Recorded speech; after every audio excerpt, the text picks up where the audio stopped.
హత్యకు, ప్రవీణ్ పగడాల హత్యకు ప్రధాన కారకుడు 100% పవన్ కళ్యాణ్, 100% బీజేపీ, 100% టీడీపీ. ప్రవీణ్ పగడాలది 100% హత్య.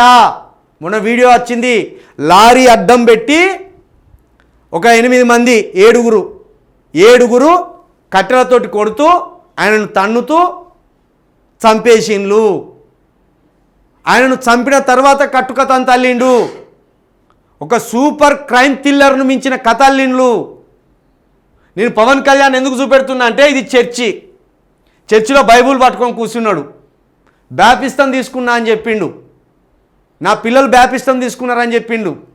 నేను క్రైస్తవాన్ని అనుసరిస్తా అని చెప్పిండు. యేసుక్రీస్తు బోధనలో ఒక చెంప మీద కొడితే ఒక చెంప చూపించు అనేది నాకు నచ్చింది అన్నాడు. ఇంకో మాట అన్నాడు, ఏమన్నాడు? కడపటివాడు మొదటివాడగును, మొదటివాడు కడపటివాడగును, అది నాకు బాగా నచ్చింది అన్నాడు.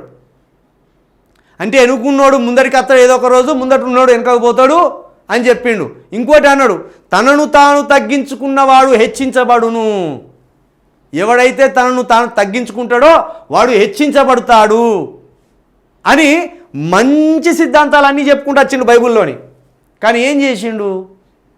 20 రోజుల క్రితము అక్కడ జనసేన ఆవిర్భావ సభ పెట్టి హిందువుల జోలికి ఎవడన్నా రావాలంటే భయపడాలి అన్నాడు.